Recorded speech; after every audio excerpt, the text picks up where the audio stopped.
Granite Ridge Greens, and we are back in the shop. That's the little snowblower, the 24-inch. I bought that off my brother about, I don't know, Rob, what, about 8 years ago? Maybe more? And everybody's like, oh, he sells junk, and I'm like, I don't know about that, man. I didn't beat the shit out of the snowblower, I maintained it. I broke shear pins on the shaft a few times. Shear bolts, they call them. I'm sure he tuned it up, and he was a small engine mechanic and really good with carbs and stuff. So if it's set up properly, there's a way to start these things. And I was doing it wrong at one time. He showed me this is the way you should start your machine, and every time I did that, it started. It's just a little bit small. We use this on Kinesis Lake, and you know, this thing went through 2.5, 3 foot of snow. Like sometimes 2.5 foot of snow overnight, or 3 foot can pack down to 2.5. And this old MTD did a good job. So I've been cleaning up the shop. Got the radio playing not too loud, can't really hear it, so I won't get copyright bullshit. But I was cleaning up here. Yeah, it's a mess. I got my welder working, my drill press, my little buffing machine, my little grinder. Somewhere there's one under the bench. I don't know, somewhere under there. And we got vices, couple vices, big vice, some other vice somewhere else, I don't know. And then all this stuff. Every time I clean up, what I want to do is I want to move. That's the welding bench that the motors are on. That's a welder that I blew up. 9 horsepower Kohler. I'm going to rebuild that eventually. That's a 21 horse Wisconsin out of a John Deere tractor, and I guess other tractors of its time, 1946 or 48, can't remember, got to look at the serial number. Hasn't run in a while, probably needs the carb cleaned out again because I just let it sit. But that thing runs, and it runs good. Anyways, time to blow some snow. Still got this to work on. The worst thing with this is just a couple gaskets, and just clean it up. I'm going to paint the rocker cover and stuff. I got this a deal off my brother also, and it's a nice little unit for the price. I'm going to paint it up and stuff, and might trade it off, or might just use it in here. Be good for lifting stuff, pulling engines. Took the snowblower out of my car. So yeah, and haven't really used this too much. I haven't needed it. I got 2 blowers now, and I haven't been in the garage much. I haven't been in the shop. Just too many other things going on. Got a couple guys coming to maybe build some tiny homes with me. We got to get that business off and running. I noticed my competition put up a joke of a barn, and I went by there the other day, check on a lady, and the tarp part had all iced and fallen in. Not a good idea to have a tarp in the winter, unless you have one of those storage all things for or the riding arena type of thing. You can get by with that, but a greenhouse top supported, X supported, isn't going to hold the snow load up here. I offered them my shop, and they just want to do their own thing, which is fine. Not my problem. I don't know, building off-grid stuff, off-grid tiny homes without any electric power is going to be a pain in the butt running a generator all the time. But at Live and Learn, I've done it all. We did the 12 years off the grid, 15 counting total, because that's how long we own the property, but we moved that 12 to Kinesis Lake. We bought that up, and then we moved there, and used the money after we sold Bancroft to fix cottage, and here we are here. So that's a snowblower. I broke a shear bolt. Can't really see it real clear, but I put a washer in there because it was oblong. So instead of the shear bolt just going back through and getting chewed up again, I put a washer in, so hopefully that's going to help. If it doesn't, then the shaft's bent, and I'll have to reshaft this. But for the price I got it for, I'm not going to complain. I thought the lady was really decent. I liked her. I like straight up forward people. But anyways, we are going to blow some snow. I just hope it behaves and starts for me right now.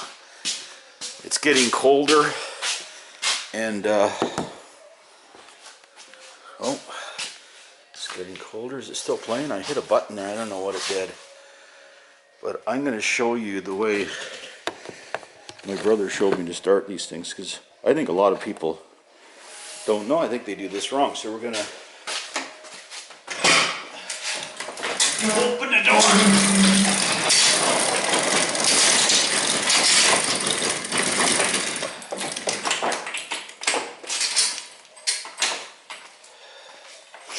Okay, hopefully this works, because this is the way to start a snowblower or any other small 2-stroke or 4-stroke engine.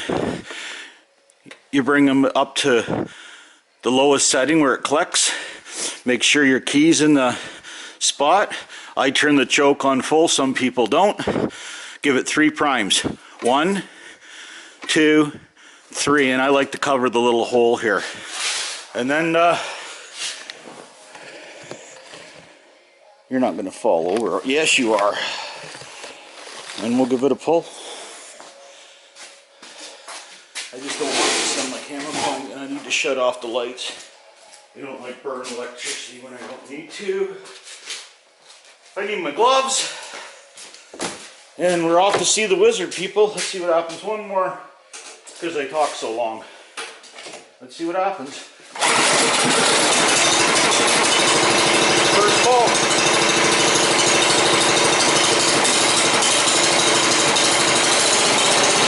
The oil warm up a little bit. Turn it up a little bit. Power.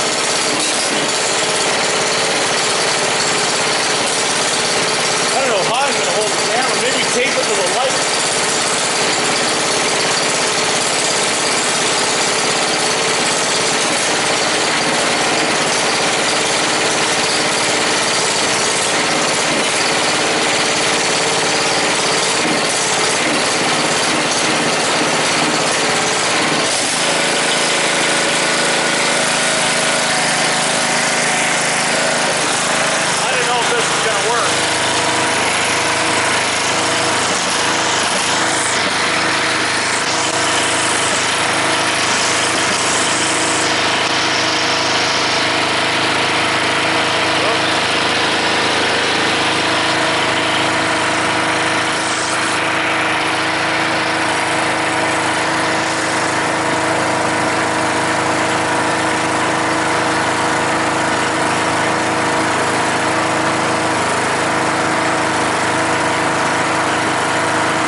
I'm shutting you guys off.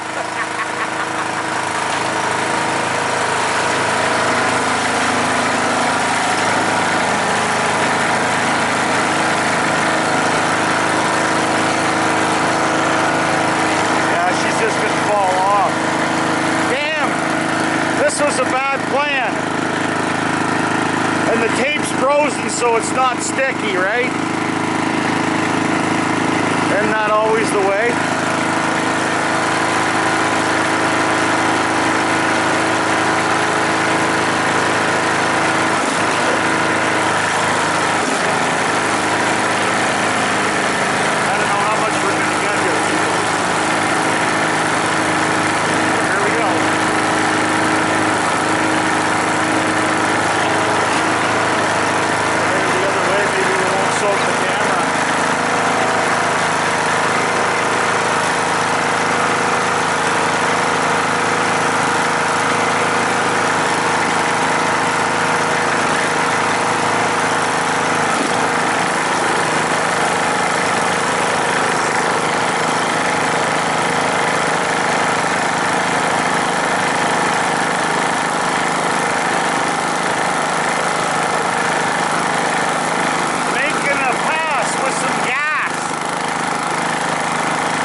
watching Ken blow snow. I have to clean that off inside when I go in. Anyways, view of the area. Beautiful, eh? All the way around.